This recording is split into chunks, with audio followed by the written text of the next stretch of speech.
My daughter went for her daily run the next day. They found her badly beaten, strangled. She was raped, and she was stuffed into a drain pipe. Did you take the opportunity to view the body? It was just really very hard to see her and to know what's actually happened to her. He's accused of committing a murder in his home country. And committed multiple crimes once he was here. 11, 12, 13-year-old children are dying, and it's happening in every state.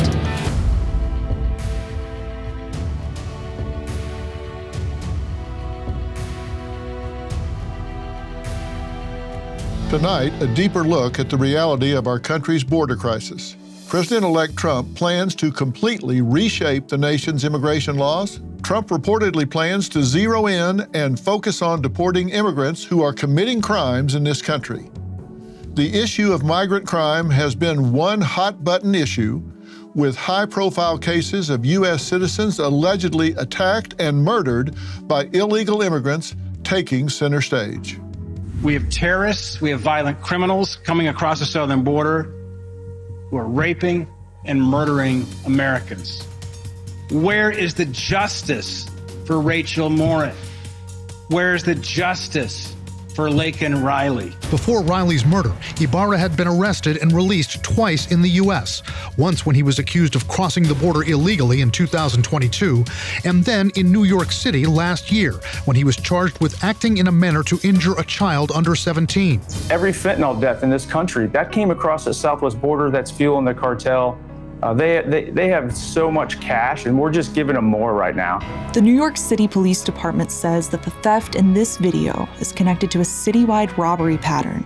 At least 7 migrants were arrested after a search warrant was executed at a home in the Bronx. NYPD says the suspects are a part of a criminal enterprise. They say that the borders are safe. We live 1,800 miles away from the southern border. They're not safe. They're not safe. If you have a sanctuary city in your state, you're not safe. I sat down with Tom Homan, the former acting ICE director and President-elect Donald Trump's border czar pick. He says he has a concrete plan for the incoming administration's effort to mass deport illegal immigrants.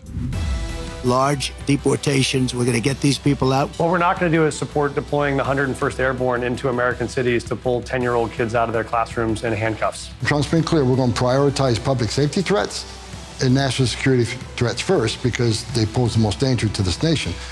Day one, we're going to be looking for these public safety threats, arresting them, detaining them, and deporting them. And if these sanctuary city mayors don't want to help, then get the hell out of the way because we're coming. We're doing it. Venezuela, mamá. Venezuela. Sí. ¿Qué tantos años tienes? 2 años. Thank God she's alive, because too many of these young people perish. I don't know who put a 2-year-old in the hands of a criminal cartel to be smuggled across the border. It's so dangerous. I've seen so many tragedies in my lifetime. I've talked to young girls as young as 9 that were raped multiple times by members of the cartel.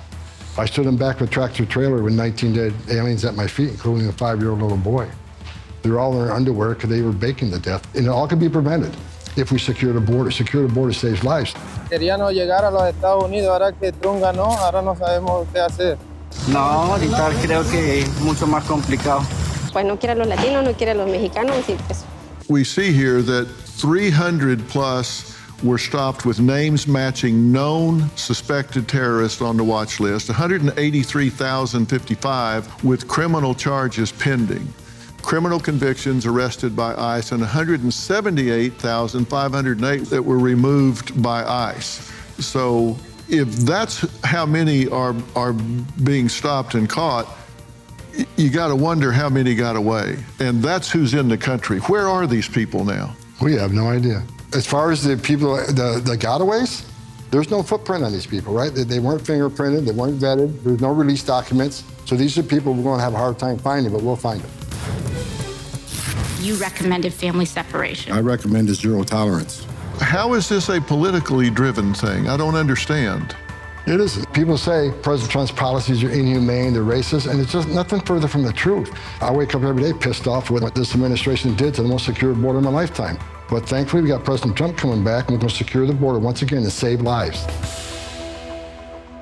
The death of Rachel Morin a Maryland mother of 5 who was brutally and senselessly murdered, allegedly by an illegal immigrant, already wanted for murder in El Salvador, sparked a national outrage. Rachel's mother, Patty Morin, testified before Congress begging for tighter borders, saying the man who took her daughter's life was wanted for killing a woman in his home country when he walked into ours. Describe for people your daughter, Rachel. What type of a woman was she? What do you want people to know about her? Rachel was probably 5 feet. So she was this tiny little girl physically, but she was a big presence when she walked into the room. She was very lively. Her whole countenance just shined. She had a very bad stuttering problem. Like when she was a little girl, she asked, "Mom, why did God make me like this?" And I said, "He must think that you're very special because he gave you this gift."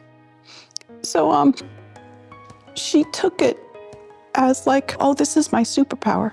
When she got older, she was very outgoing, very passionate about everything she did. I was in Kentucky. My grandbaby had just passed away from sudden infant death syndrome. We learned that morning that she had gone missing the day before. And then a couple hours later, my son called me and he said, "Mom, there's someone here to speak to you." And it was the lead detective. Says, "Mrs. Moren, there's no easy way to tell you this, but we found your daughter's body." And sorry. You don't expect to hear that that news. Like you think, when we heard she was missing, we thought, oh, this isn't good because this is not like Rachel. But we weren't expecting them to find her so quickly and that she was dead and that she had only gone a few feet from her car. It was just so devastating. In the beginning of the investigation, they actually didn't give us any details at all because they wanted to keep the integrity of the case, like very secure. And then we got a fuller picture when they filed court documents. And that's when we knew that she was raped. He had grabbed her off the trail that she was on, dragged her through the woods. They said that her body was blanketed in bruises. There was like 10 to 15 head gashes, and that she was strangled. And then they stuffed her into a sewer pipe for the trail. And that's where they had found her that day. It's been a little over a year, and I still get nightmares. It's like as a mother,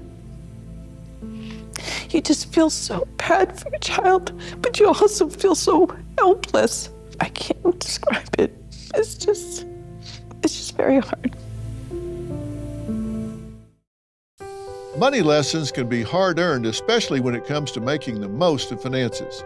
Keeping all savings in one place may seem smart, but it doesn't allow money to grow effectively. Well, today's episode sponsor, Acorns, is here to help.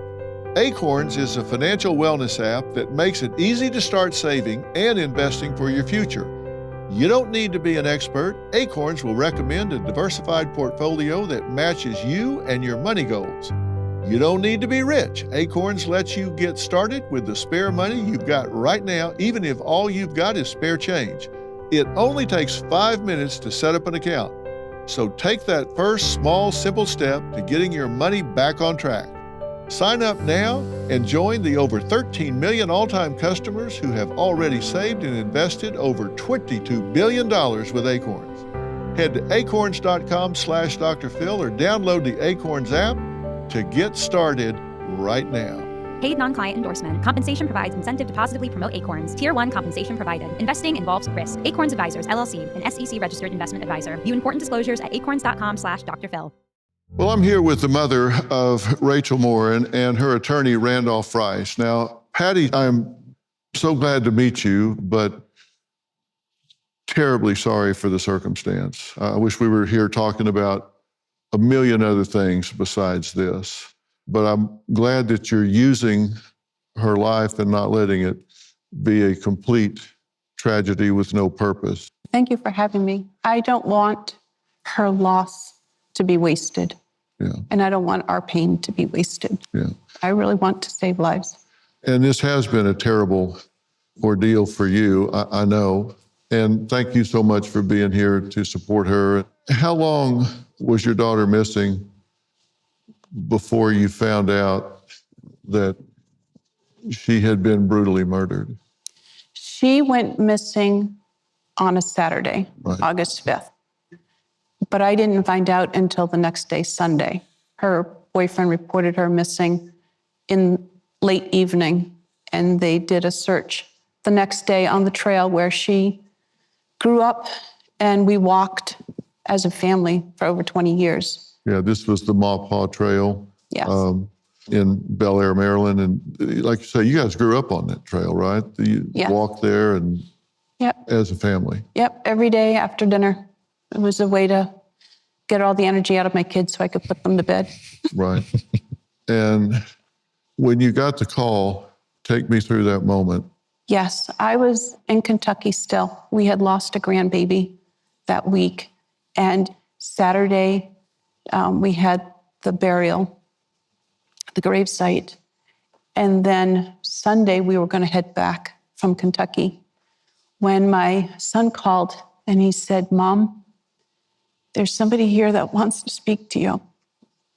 And we had heard that Rachel had been missing. And he said, "There's no easy way to tell you this." Sorry. We found your daughter's body. And you know, if you know Rachel, you know that she's very scheduled. And you know something is wrong if she's not coming home. But then to have them say that they found her body, you know that she's not there. It's just her body. Thank you, sir. It was probably the most devastating news that I've ever heard. I couldn't stand up. It was so much pain. Your daughter Rachel had 5 children. How did you tell them that their mother had been killed? While I was in Kentucky, it was one of my sons, her brother, and the father of one of her children. They were a part of the search for her. And so when they heard the news, the fathers told their children what had happened to their mom. How did they take this? Depending on their age, they're 8 to 18. They're a year older now. But some couldn't grasp it, and I think it's because of shock. They just couldn't accept the fact that she was gone. Others didn't want to think about what had happened to their mom. And Rachel has a daughter that's on the autism spectrum. And Rachel was a very good mother. She was very good, especially in knowing how to minister to that particular daughter, to make her feel loved and valued and understood. And her daughter kept saying, "Where's my mom? I want my best friend back." And trying to explain to her that mom can't come back. She couldn't comprehend it. I don't know if she still comprehends that mom's not coming back. And did you take the opportunity to view the body?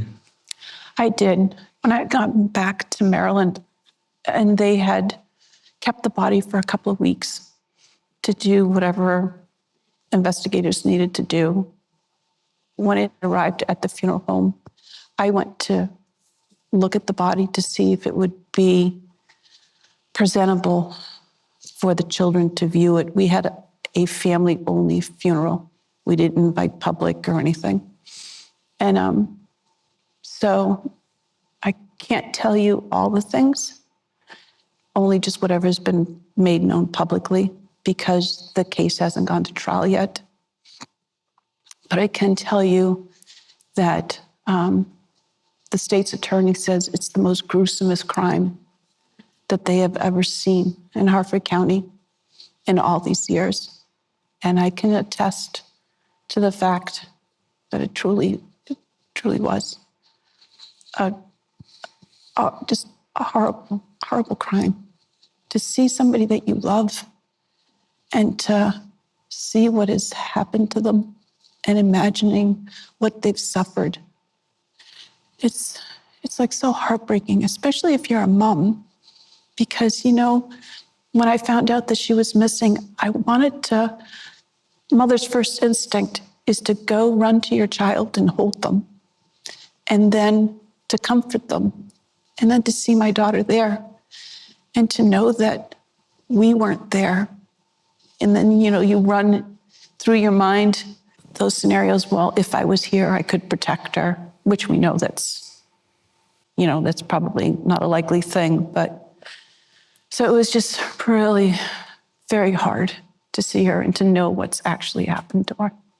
You know, I'm so sorry that you had to go through that. I'm, of course, sorry that she went through that. First, when we heard this, I thought maybe it might have been acquaintance, or because she was very beautiful, maybe someone just stalked her. And then as time went on, they had found DNA that they took from the crime scene had matched DNA in LA. He had attacked a woman and her child, her 9-year-old child, in LA. And so they were able to get a video, but it was the back of his head. So it was really hard to try to find who he was. It's like 1 in 8 billion people on the earth. And so it was just hard. Where is he? And how come we haven't got him yet? Has he hurt somebody else? It's like those are all the kind of questions that ran through our heads. It was really, like truly, it was really a miracle of God. Just one day after Rachel was found, the sheriff's office said a DNA sample was found at the crime scene and was matched to a man that was wanted for a home invasion and an assault of a 9-year-old girl in LA 5 months earlier. A 9-year-old correct? Girl and a mom. And it was, yeah, I think it was like 2 weeks. They had gotten the DNA, ran it. It came back really quickly. Yeah. And it was just because of the crime itself. They wanted to find this person as soon as possible. Right, because obviously it's just somebody you don't want walking around, particularly Yes. the gruesome nature of the crime. And ultimately, they were able to identify him in Tulsa, Oklahoma, correct? Yes. Police in Tulsa, Oklahoma, assisted by our federal partners, located and arrested Rachel's murderer, Victor Antonio Martinez Hernandez. So far, we have learned that the suspect is a 23-year-old citizen of El Salvador who illegally crossed the border into the United States in February of 2023. It's my understanding that this suspect, this monster, fled to the United States illegally after committing the brutal murder of a young woman in El Salvador a month early in January of 2023. Once in our country, and likely emboldened by his anonymity, he brutally attacked a 9-year-old girl and her mother during a home invasion in March of 2023 in Los Angeles. And as everyone I believe is aware, that was our first DNA match linking Rachel's case to the Los Angeles case. And what did you find out at that point? Who was this? Where did he come from? What did you learn? It turned out that he was an illegal immigrant. He had come to the border 3 times, had been turned away by Border Patrol, and then the 4th time he was a got away. And the reason why he had come to America was because he's accused of committing a murder in his home country in El Salvador. So he was running from that murder when he came here. Right, so he was suspected of a murder in his home country, which was El Salvador? Correct. And he came to our border, got away, and got into this country. Correct. And committed multiple crimes once he was here. Yes. At least alleged. He hasn't been convicted of these as yet, but he's been charged. And this is before murdering your daughter, which he's now charged with and is in jail, correct? Yes, waiting trial. From a legal standpoint, he's charged with first-degree murder at this point? Correct. First-degree murder and first-degree rape, and then some lesser charges and a kidnapping charge as well. Okay. And is this a strong case they have against this individual? Is he likely to go to trial? Are they likely to plead this out? What's likely to happen? We really don't know right now. The public defender who represents him has been playing pretty close to the vest. We've had a couple of hearings. He doesn't speak English, so he hasn't said much on the record. They're not releasing a lot of information. But as a former prosecutor and as a defense attorney, I know that individuals, a lot of times when they're looking at life in prison without the possibility of parole, which is what he's looking at, a lot of times they like to roll the dice. And they say, you know what, I'm just going to try my luck and see what happens. And maybe I get lucky, a lesser offense, and I don't have to face that life without parole. So we don't know. We've got trial dates set next year for him, and we just have to wait. He has to make a decision as to what he wants to do. You took this case on pro bono, right? We did, yeah. You had no idea it was going to turn into what it has. Well, it's interesting. The Morens came to see us about a week after they found Rachel's body. And they all sat down in our conference room and they said, we need help. And I said, well, look, we've got DNA. We've got a doorbell camera that shows this suspect. They're going to catch this guy in no time, right? Weeks went on, nothing new. So we decided, let's start doing something proactive here to see if we can help the detectives. We started with digital campaigns across, because we knew he was in California and Maryland, where we were putting up digital campaigns in Spanish-speaking language because we knew he was an Hispanic male. We then sent flyers to 80,000 plus people in the neighborhood around the house where he committed the crime. We actually figured out where the house was based on Google Maps. We sent 80,000 people flyers out there with his picture, with the doorbell camera, and with Rachel's information as well. And we'd raise more money. We said, look, there's $35,000 on the table. Come to us, tell us his name, no questions asked, here's $35,000. Then we went a step further and we had Patty shoot a commercial that we started running later, right before he got caught, because we figured he was probably coming in to the southern border. It'd been going on too long. As attorneys, we thought, this isn't making sense that nobody knows this guy. So we shot a commercial with Patty and ran that along the southern border, as well as Los Angeles and Bel Air, pleading for somebody to come forward and identify this guy. And fortunately, the FBI and the Harford County Sheriff's Department were successful in using genealogy to identify him, his family, and that's what gave him up and caught him in Tulsa. Mm-hmm. He was apprehended 3 times in 2023, right? Yep. And what happened when he was apprehended? Nothing. They should have been following the DNA Fingerprint Act, and they should have been swabbing him, a $4 kit that takes 30 seconds, that they never did. They literally grabbed him and said, you shouldn't be here, and expelled him back to Mexico 3 times. He comes across the 4th time in February of 2023, goes to California and starts his crime spree in America. And does he have known gang ties? What's his affiliation? It's believed that he has gang ties. And then they also had the Interpol warrant out of El Salvador where he had killed this woman. Had they known that, had they stopped him and said, let's check this guy out. Let's see if he's got tattoos. Let's see if he's got gang affiliation. They would have stopped him, at least detained him. But they didn't do that. And that ultimately led to him coming in this country and causing just so much havoc. It makes me very angry, and I'm very sad because I lost somebody very precious that didn't have to die. My grandchildren have lost a mother that didn't have to die. And Rachel didn't go out running that trail that day expecting to die.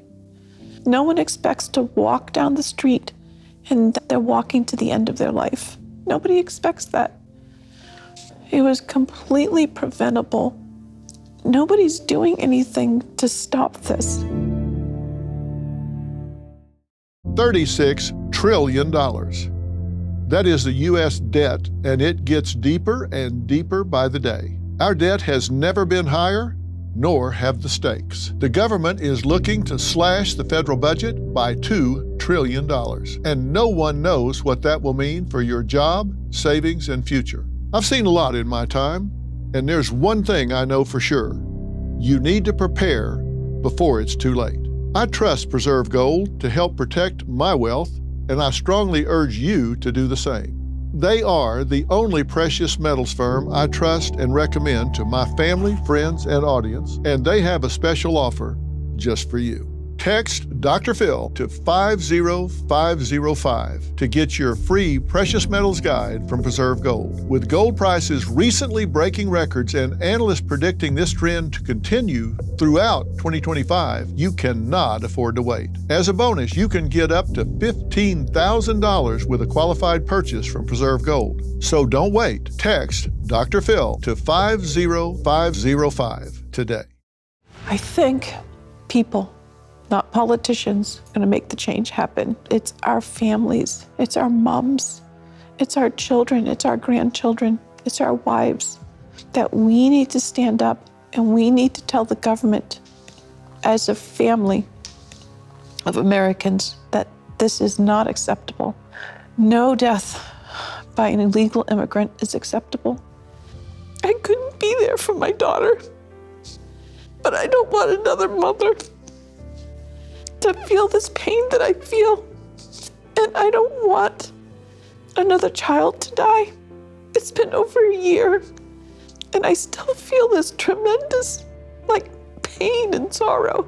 And I've had people that have lost children, and they tell me it never goes away. And I'm like, oh my gosh, how am I gonna live like this for the rest of my life? I don't want anyone else to feel this way. And I want children to feel safe to go to the playground or to walk with their mom and dad on the trail and ride their bikes and not have to live in fear. So that's why I'm doing this. Patty, you appeared before a committee and testified before the Committee on Homeland Security, the hearing titled A Country Without Borders, how the Biden-Harris open borders policies have undermined our safety and security, which also featured testimony from retired U.S. Border Patrol agent, a California lawmaker, and an Arizona sheriff. We need to close the borders. If they're coming over illegal, it's because they're hiding something. I just left the southern border where I spoke to Border Patrol, and they showed me their gunshot wounds.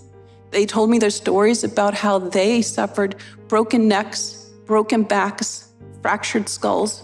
It's a war zone there, and we need to close it. We need to put those policies back into place that kept our citizens safe. Thank you. What was your message? Well, my message at the time was that Americans are dying, and they're dying because we have open borders and we have unvetted people coming into our nation. But while I was sitting there, the thing that was interesting to me the most was the gentleman that was sitting next to me. He had a pile of identification from the illegal immigrants. This identification cards and papers were what these immigrants needed to move and migrate from their countries through Mexico to get to the American border. And they dumped all their paperwork and their IDs right at the Mexican side of the border and stepped into America. And once they stepped into America, they could create their own identity because they had no papers to prove who they were. And because there were so many, hundreds of thousands coming over the border and not enough people to vet them, they would just say, what's your name? What country are you from? And they would put it into a computer that they didn't have to verify. So people could come across the border, completely change their name, their date of birth, their country, create a whole new identity, have free access into our country, and then wait for a hearing, and most never show up for the hearing. So my message was, close the border. Americans are dying. Children are dying. 11, 12, 13-year-old children are dying. They're being raped and strangled and murdered. And it's happening in every state. We don't hear all the news that is going on in each individual state because either they haven't found the body yet or the person survived. And it's too a shame to say what has happened to them. but it's happening in every state. It's a very dangerous policy to have open borders. And you have said that Rachel's the American mom, not the only one in our cities that have been murdered. This is a national issue, and it's an issue for our families. We're fighting for our families. I don't care if you're a Democrat or Republican. I mean, it's common sense. You don't go and open up your front door, your windows, and just let anybody from the street come and walk into your house. You protect your family. That's what the walls and the doors are for. And to just open the border and let literally 160 different countries enter our borders unvetted, fly them to the most remote places of the United States, and they don't even know who they are because they dump their IDs, and then they're escorted into the heartland of America where all these tragedies are happening. What have you learned about violent crime committed by illegal immigrants crossing the border? Because you've done a study of this. I mean, you've really immersed yourself in this. Yeah. What I found just locally was that a year before, there was another El Salvadorian that had murdered a woman, a 20-year-old woman, 15 minutes away from the town that Rachel lived in. Her name was Kayla. Tammy Nobles is her mom. And also, I had found that since I've been on TV and because I have spoken before the Judiciary Committee and Homeland Security, I have women come up to me all the time, especially in my hometown, and they will say to me, you know, a couple of weeks ago, I was crossing this little field to go to the store, and a person came up from behind me and put his arm around my neck and tried to drag me to the ground. She fought, ran to a store, called the police, so she survived. It turns out that this man had attacked 7 other women, but none of them, you don't hear that in the news because none of them have died. And now illegal immigrants, it's almost 20 million. I know they say 11, but 11 is because that's what they've documented. There are so many immigrants that have come into the country that are either gotaways or they're just not documenting. They're just letting them come in. They're flying them straight from other countries into our country and then just let them go. So we have millions in America. They don't know where they are. They don't know who they are. And so how are we going to deport them if we don't know where to look for them or who they are? But because of it, crime is up anywhere between 37 to over 100% in just these last couple of years. And a lot of it is related to the uptick in immigration and folks coming into our country. What's it been like for you to see your daughter's face become part of a political issue? At first, I was really angry because I love my daughter. My daughter was, she was an awesome woman. We were opposites. I'm an introvert. She's an extreme extrovert. So sometimes we rubbed each other the wrong way.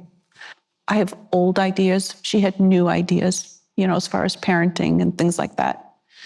But it was a good, healthy relationship. I just loved her. And I didn't want her reduced to a name attached to a political banner, like for this, the left or to the right. I wanted people to see her for who she was, a very valuable person, because life is precious. We have homes, we have jobs, we have all those things, but all those things are temporal.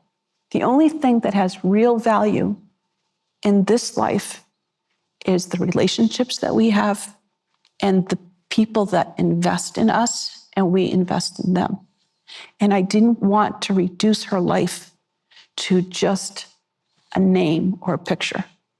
So at first I wanted to be very middle of the road, not choose a side as far as political is concerned. I just wanted to honor my daughter And I wanted to honor life. And I wanted people to see that each person here, that you have value for who you are. And that we as a nation should be protecting our neighbors. We shouldn't allow this to happen and just say, oh, it's not going to happen to me. There's 20 million people in our country. At some point, it's going to start happening to people. But at one point, I decided that there was only one candidate that actually cared enough about the issue to talk about it and to put the facts out there.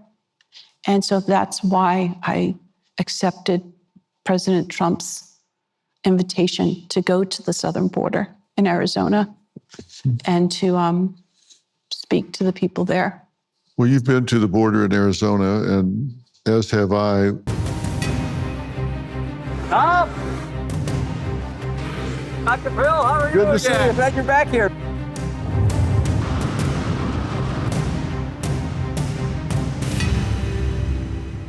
I want to start here. I think it's so important before we enter this building. This is our Border Operations Center. The border is dedicated to these fine professionals, both served in the Marine Corps. Chris is my deputy on the left, and you can see the story there. This is your deputy here? Yes, Dr. Phil. He's on my interdiction team for border crimes. He can tell you a story. We didn't think he was going to make it, Dr. Phil. That's how bad this was. His brother, Josh, who works for the United States Border Patrol, former Marine also, was up in these mountains right behind us over here, attacked by 2 migrants. They tried to get his gun. 1 round went off. The gun misfired. They took his knife and cut his throat. He fought him for 7 to 8 minutes before backup got there. And this is why we dedicated this building in honor of the law enforcement, men and women. They both served their country. Now they're serving their communities for us here. And that's the kind of people that work in this center. 2 American heroes right there. Exactly. Were they apprehended? They were apprehended. One, I don't believe, was charged. If he did it, he got no jail time. The other one got 7 years. 7 years trying to kill a federal agent? Are you kidding me? That's unheard of. That's offensive. It's an insult for what we're trying to do on this border. Well, you've been to the border in Arizona, and as have I. What did you think about what you saw? It was so interesting. It was so interesting to see the wall. It was interesting to see the parts that weren't finished and all the wasted material. It was interesting to see how the wall actually does work and that it is impenetrable, climbing over. But the thing that really impressed me the most was speaking to the Border Patrol agents and the local sheriff. And when I was there and I met these folks, they didn't know who I was until I got up to actually speak at the podium. And but they did tell their stories. They told about how, they were shot up, and like one guy said he was shot in the shoulder, but the bullet ran down his arm and out his hand. And they showed me the bullet wounds like in their ear. And they were just telling stories about things that are happening. It's a war zone down there. It's not this safe place. The people that are coming over the border, they're going to come over any way that they want. And they're criminals. They're violent. And these men and women, it's like a war zone. And they're like hardened soldiers. They love our country so much, and they want to protect the American people, and they want to protect our borders. And I just felt so honored to meet those men and women. Well, they're some of the most dedicated men and women I've ever met, and yes. they're underappreciated and overworked. That's for sure. Yes. And I'm proud to know them and talk to them myself. I want to thank you for coming here and sharing this story. Like I say, I'm sorry for the occasion to meet you, but it's so very important. And I hope you'll keep talking about this. And you are honoring your daughter. And thank you. I think it's important, and it is a bipartisan issue. This isn't a political party issue. This is a bipartisan issue in our country. Yes. And, Randolph, thank you so much for stepping up and helping them, because you can feel really lost in the machinery and bureaucracy of government. And thank you for helping them. It'll make a huge difference, I know. Thank you. We hope Patty's daughter Rachel's legacy will be that no other family has to go through this. We're praying for her and for her children and her family, who loves her very much. I want her legacy to be that the whole world knows that Rachel was a woman that loved her family, her siblings, her children, and just like every other American family, she wanted to protect her family, and she wanted to have a future, and her future was taken away.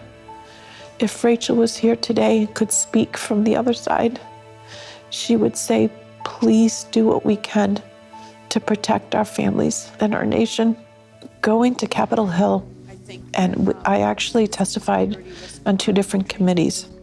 The thing that struck me the most was how divided our political system is, the right and the left, and how one is saying there is a problem and the other side is saying that no, there isn't a problem. And in the meantime, while they're bickering back and forth, people are dying. Like, children are dying. 11, 12, 13-year-old little girls are being tied up, raped, strangled, and thrown away. How is that okay? It doesn't matter if you're on the left or if you're on the right. If American children are dying and we have a way of fixing it, why aren't we fixing it? I want to thank Randolph Rice and Patty Morin for sharing her story with us. We will support her as she continues her fight to make America safer in honor of her daughter, Rachel.